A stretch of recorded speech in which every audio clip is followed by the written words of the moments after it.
أعوذ بالله من الشيطان الرجيم بسم الله الرحمن الرحيم فقد لبثت فيكم عمرا من قبله أفلا تعقلون صدق اللہ العظیم۔ قرآن کریم کی جو آیت پڑھی اس کے اندر دعوت کے کام کے سلسلے میں یہ تعلیم دی گئی ہے کہ دعوت دینے والا اپنے آس پاس کے ماحول سے، اس کی تاریخ سے، اس کی جغرافیہ سے، اس کے رہنے والے لوگوں کے حالات سے واقف ہونا چاہیے۔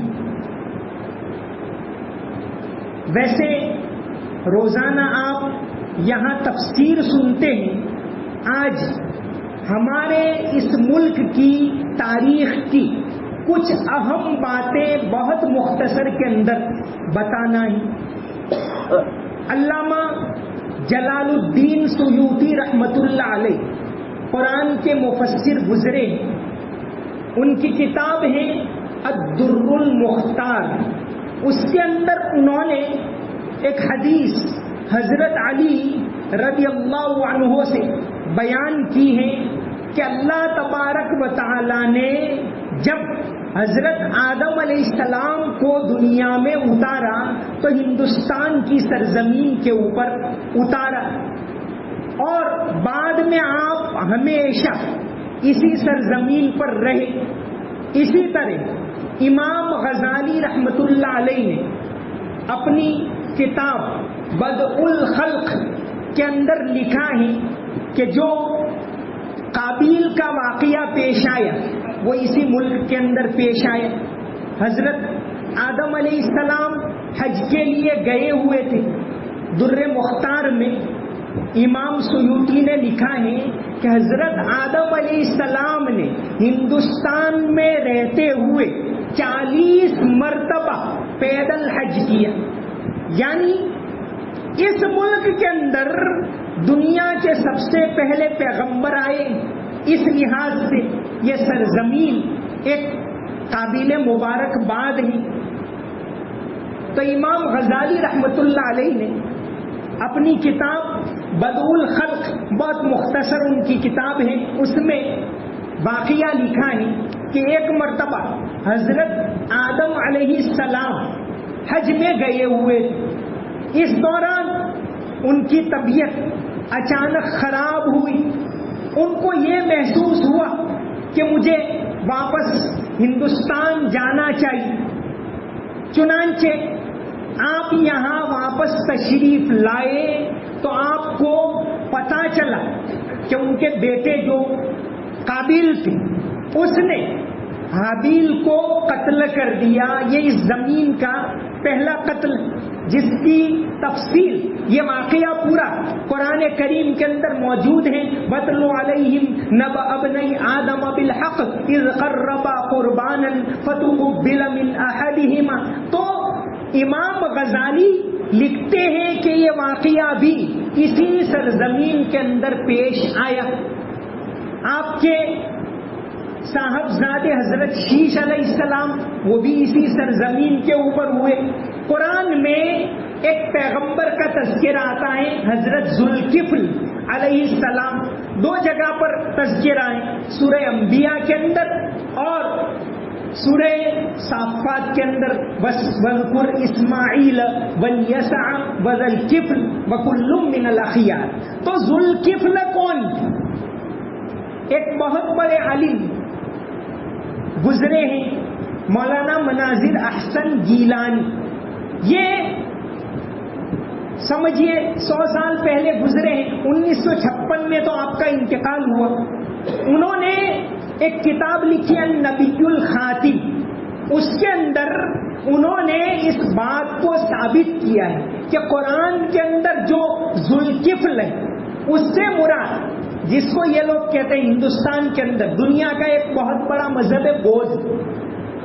یہ مذاہب ظاہر ہے اللہ تعالیٰ نے پوری دنیا میں ہر جگہ پیغمبر بھیجے، وَلِكُلِّ قَوْمٍ ہَادٍ۔ ایک زمانے میں لوگ برحق سے پھر بعد میں ان کی پوجا کرنے لگے، تو حضرت مولانا مناظر احسن گیلانی نے النبی الخاتم میں لکھا ہے کہ ذوالکفل سے مراد حضرت یہ جن کو بودھ کہتے ہیں وہی مراد ہے. اسی طرح معالم العرفان جو اردو کی سب سے مفصل تفسیر ہے، اردو کی سب سے بڑی تفسیر 20 جلدوں میں، اس کے مصنف علامہ عبد الحمید سواتی انہوں نے بھی یہ بات لکھی ہے کہ ذوالکفل سے مراد بودھ ہے. بہرحال ہمارے ملک کی ایک بہت عظیم بہت شاندار تاریخ رہی ہے. آج ملک میں حالات خوشگوار نہیں، حالات ناسازگار ہیں. ایسے وقت میں ہمیں اس بات کو معلوم کرنا کہ اس ملک کے اندر ہماری جڑیں کتنی گہری رہی ہیں. جو بھی ترقیات ہوئی ہر لحاظ سے تاریخ میں ریسرچ کرنا اور اس تاریخ کو صحیح طور سے پیش کرنا یہ آج کے زمانے میں ضروری. اس ملک کے اندر ایک زمانے میں لوگ مل جل کر رہتے تھے، محبت کا ماحول تھا. یہاں کا ایک بادشاہ گزرا ہے سدھراج جیسی، یہ تقریباً سمجھیے 1000 سال پہلے کا واقعہ ہے. سدھراج جیسی بڑا انصاف کرنے والا بادشاہ تھا. ابھی گجرات میں مسلم حکومت قائم نہیں ہوئی تھی، دہلی میں بھی نہیں، اس سے پہلے کی یہ بات ہے. سدھراج جیسی کا واقعہ لکھا ہے کہ اس ملک کے اندر کیسے لوگ مل جل کر رہتے تھے، کیسے انصاف کا ماحول تھا. سدھراج جیسی جین تھا لیکن یہ انصاف کرنے والا بادشاہ تھا. رتن منی راؤ جوٹے انہوں نے ایک کتاب لکھی ہے کھمبھاتنو اتہاس، اس میں بھی یہ واقعہ ہے. اوفی جو بہت پرانے تاریخ دان گزرے ان کی کتاب جوامع الحکایات، اس میں بھی یہ واقعہ ہے. اور موجودہ زمانے میں سید صباح الدین عبد الرحمان ایک بہت بڑے ہمارے مورخ تاریخ دان ہسٹورین گزرے ہیں، انہوں نے ایک کتاب لکھی ہے ہندوستان کی بزم رفتہ کی سچی کہانیاں. اس میں بھی یہ واقعہ لکھا ہے کہ سدھراج جیسی پٹن کے اندر ان کی راجدھانی تھی. ایک مرتبہ نکلے شکار کے لیے، ذرا دور گئے کہ کوئی مسلمان کی طرح دکھنے والے ایک آئے اور کہا کہ بادشاہ سلامت رکو، آپ سے بات کرنی. وہ آس پاس والوں نے کوشش کی بعد میں آنا، لیکن بادشاہ اتر گیا. سدھراج کہاں بولو کیا بات ہے؟ کہاں آپ کو اکیلے میں بات کرنی. گئے قریب اور انہوں نے سنایا کہ کھمبات کے اندر ہندو مسلم فساد ہوا ہے اور ہماری مسجد شہید کر دی ہے اور کچھ ہمارے مکانات بھی جلا دیے 1000 سال پہلے. تو میں آپ سے انصاف طلب کرنے کے لیے آیا ہوں. سدھراج جیسی نے کہا، ان کا نام تھا ملا قطب علی اور وہ کھمبات کی اس مسجد کے خطیب تھے. وہ خود کہاں اپنے درباریوں کو کہ ان کو اچھی طرح رکھو، اور قطب علی کو کہا کہ آپ یہ واقعہ کسی کو مت بتانا. شام کو جب سدھراج جیسی پہنچے اپنے گھر محل میں، درباریوں کو کہا دیکھو میں 3 دن مراقبے میں رہنے والا ہوں، 3 دن اندر کسی کو آنے مت دینا. گھر کے اندر چلا گیا. رات کو بھیس بدلا، بھیس بدل کر گھوڑے پر سوار ہوا اور نکل پڑا رات کو پٹن سے کھمبات جانے کے لیے. دوسرے دن شام کو کھمبات پہنچا. کھمبات میں بھیس بدل کر الگ الگ محلوں میں گیا، بات معلوم کی، پتا چلا کہ بات سچ ہے، یہ واقعہ پیش آیا ہے. پھر رات کو سمندر کے کنارے گیا، وہاں سے ایک مٹکے میں سمندر کا پانی بھر لیا اور پھر رات کو پھر سفر کیا اور تیسرے دن پٹن پہنچ گیا. پھر دوسرے دن درباریوں کو بلایا، کہا کہ بھئی ملک کے حالات کیا ہیں؟ تو کہا آپ کے راج میں سب سکون سے جی رہے ہیں، الگ الگ جگہوں کے حالات پوچھے کہ وہاں کیسا ہے وہاں کیسا ہے. پھر پوچھا کھمبات میں کیسا ہے, تو کہا ارے کھمبات میں تو آپ کو پتا ہے ادا مہتا وہ تو بہت اچھے انصاف کرنے والے گورنر ہے, وہاں کے حالات تو صحیح ہے. درباریوں نے مس گائیڈ کرنے کی کوشش. کہاں سدھراج جیسی نے کہ تم غلط بتا رہے ہو, کیا ایسا واقعہ پیش نہیں آیا وہاں مسجد کو نقصان پہنچایا؟ تو سب درباریوں کا چہرہ فق پڑ گیا. کہا کہ بھئی یہ واقعہ پیش آیا ہے کھمبات کے اندر, اور فوراً ادا مہتا کو ہٹا دیا اور حکم دیا کہ یہ مسجد اور سارے گھر دوبارہ سرکاری رقم سے تعمیر کیے جائیں, اور ملا قطب علی کو انعامات دے کر وہاں سے روانہ کیا. تو ایسے حالات ہوتے. ایک مسجد ہے مندرا, کچھ کے اندر ایک جگہ ہے مندرا. مندرا کے پاس ایک بندرگاہ بھدریشور. یہ ایک زمانے میں تجارت کا بہت بڑا مرکز تھی, انٹرنیشنل تجارت چلتی تھی. بھدریشور میں ایک بہت بڑا تاجر تھا جگڑو شاہ. یہ واقعہ گجرات کی تاریخ پر ایک بہت ضخیم کتاب ہے, گجرات اینڈ دی سی, کہ گجرات کی سمندری تجارت کیسی تھی اس کے اوپر.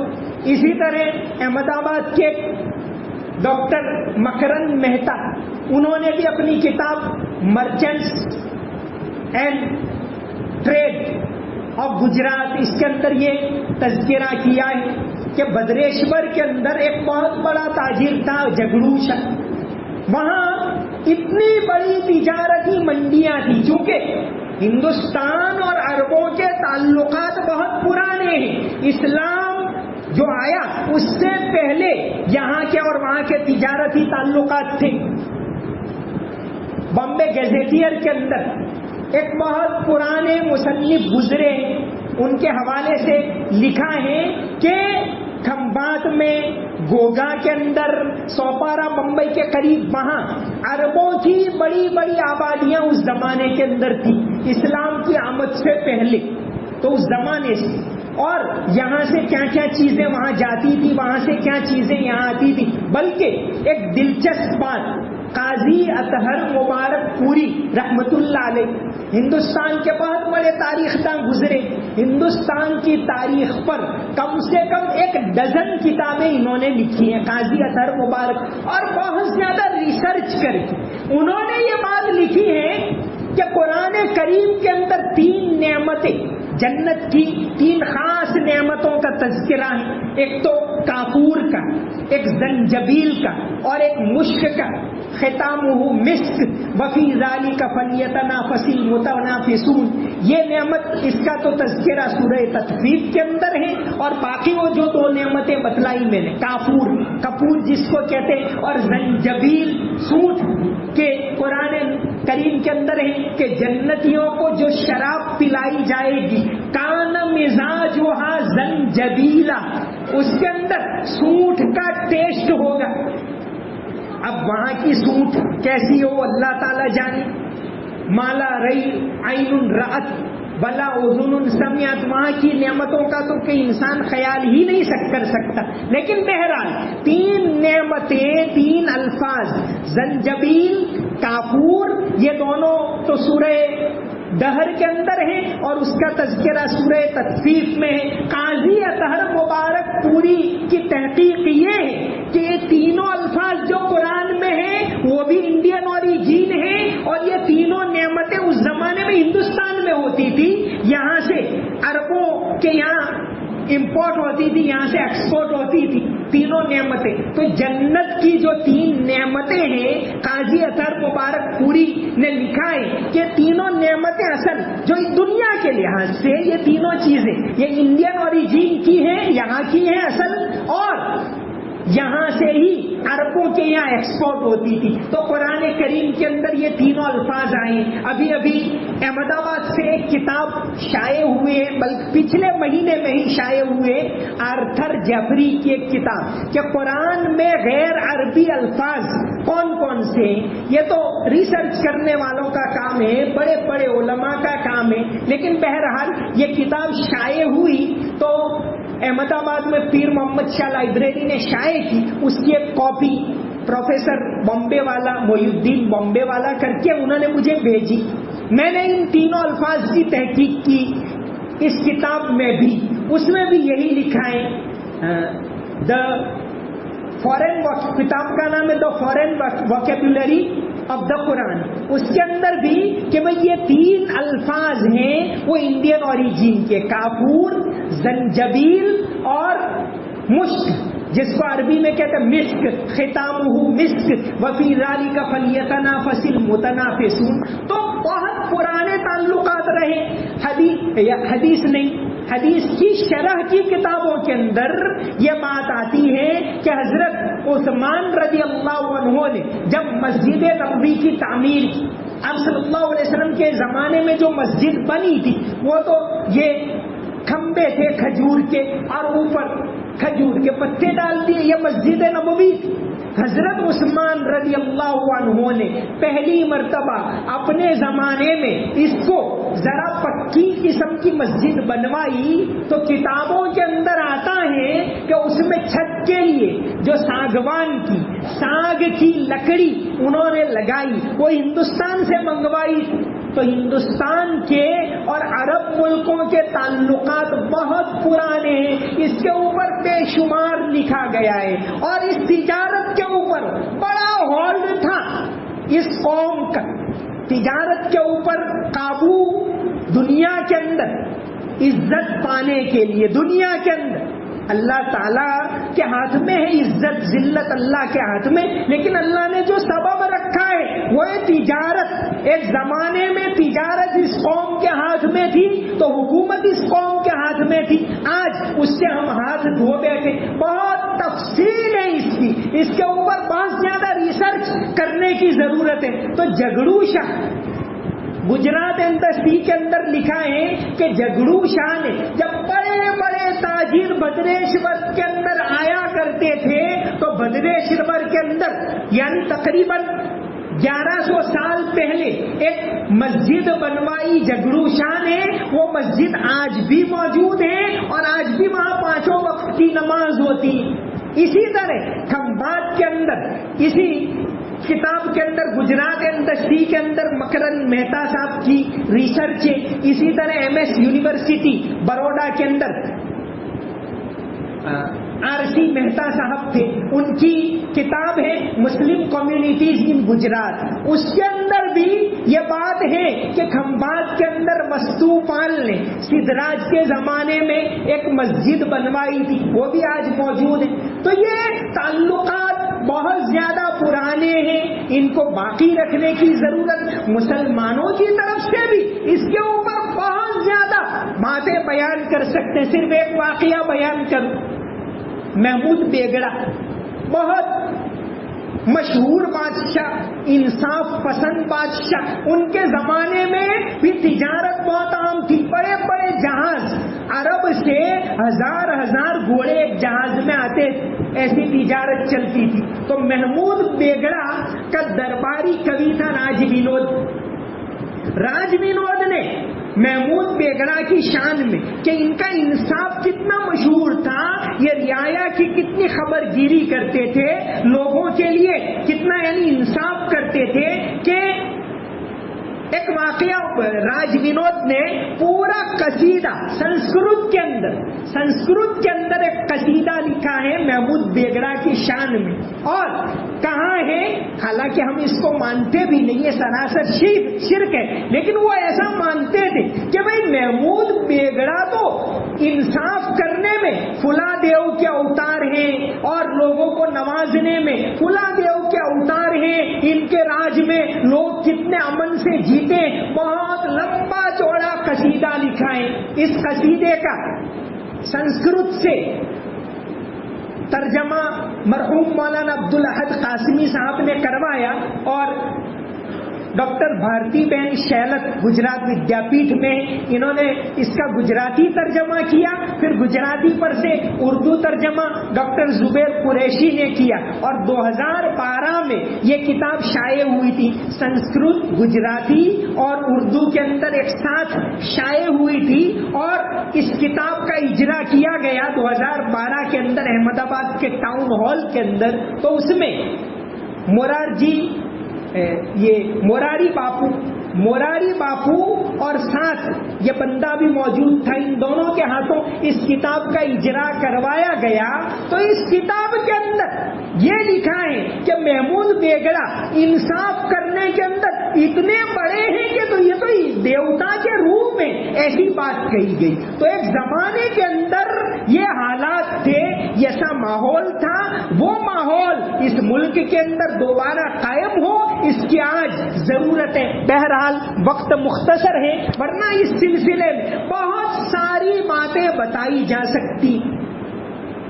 تو آج اس ملک کے اندر دوبارہ ایسا ماحول کیسے قائم ہو، ایسا خوشگوار ماحول کیسے بنے، ایسا انصاف کا ماحول کیسے بنے، محبت کس طرح عام ہو، امانت داری کس طرح عام ہو، اس کو عام کرنے کی سب سے بڑی ذمہ داری اگر ہے تو ہماری تو دینی ذمہ داری بھی بنتی ہے، اور اس کے اندر ہماری کوتاہی ہے۔ آج ملک کے اندر ہم کہتے ہیں کہ بھائی دعوت کا کام کرنا یہ ہماری ذمہ داری ہے۔ دعوت کس کو کہتے ہیں کہ دین کے بارے میں جو غلط فہمیاں ہیں اس کو دور کرنا، مسلمانوں کے بارے میں جو غلط فہمیاں ہیں کہ لوگ سمجھتے ہیں کہ مسلمان گندے ہوتے ہیں، تو انصاف، صفائی کی تعلیم اسلام کی کیا ہے وہ لوگوں تک پہنچانا۔ لوگ اگر یہ سمجھتے ہیں کہ مسلمان تجارت میں خیانت کرتے ہیں تو امانت داری کی تعلیم کو پہنچانا، اپنے اخلاق کے ذریعے پہنچانا، یہ ہماری ذمہ داری ہے۔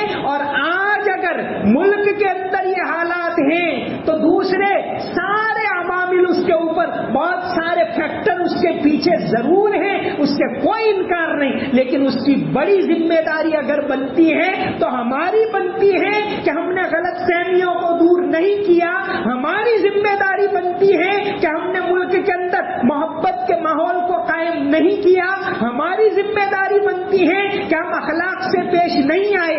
نبی کریم صلی اللہ علیہ وسلم تو اگر ایک غیر مسلم بیمار ہو تو اس کی عیادت کے لیے جاتے تھے۔ یہ اخلاق، یہ ماحول، ضرورت مند ہو مدد کرنا، یہ ہماری ذمہ داری بنتی تھی۔ اس کو ہم نے بھلایا، اس سبق کو ہم نے بھلایا، تو آج یہ حالات ہیں۔ تو کہنے کا پہلا مقصد تو یہی تھا کہ ہماری بہت شاندار تاریخ ہے، تاریخ کی باتیں بھری پڑی ہیں جو بتا رہی ہے کہ اس ملک کو ہم نے بہت کچھ دیا۔ آج ایسے ریسرچ کرنے والے، ایسی باتوں کو لانے والے اور ایسی باتوں کو پھیلانے والے، جن زبانوں کو لوگ جانتے ہیں، انگریزی کے اندر، گجراتی کے اندر، ایسی زبانوں کے اندر ان باتوں کو پھیلانا، ان کو عام کرنا، یہ بھی غلط فہمیوں کو دور کرنے کا بہت بڑا ذریعہ ہے۔ تو آج ضرورت اس بات کی ہے کہ ہم اپنی شاندار تاریخ کو دنیا کے سامنے لائیں، ان کی زبان میں لائیں۔ قرآن کریم کی آیت ہے وَمَا أَرْسَلْنَا مِن رَّسُولٍ إِلَّا بِلِسَانِ قَوْمِهِ، کہ اللہ تعالیٰ نے جو بھی پیغمبر بھیجے وہ اس قوم کی زبان میں بھیجے، اگر جہاں جو زبان بولی جاتی ہے اس زبان کے اندر بھیجے۔ تو دین کی دعوت کا کام اس زبان کے اندر ہونا چاہیے، یہ باتیں ان تک پہنچنی چاہیے، یہ آج کے زمانے کے اندر بہت زیادہ ضروری ہے۔ اللہ تبارک و تعالی ہم سب کو صحیح سمجھ عطا فرمائے۔ اللہ تعالیٰ اس ملک کے اندر اسلام کو اور اہل اسلام کو قیامت تک باقی رکھے۔ اللہ تعالیٰ اس ملک کے اندر قیامت تک اللہ اکبر کی صداؤں کو بلند کرے، اس ملک کے اندر قیامت تک محبت کا ماحول قائم رہے۔ وما علینا الا البلاغ المبین۔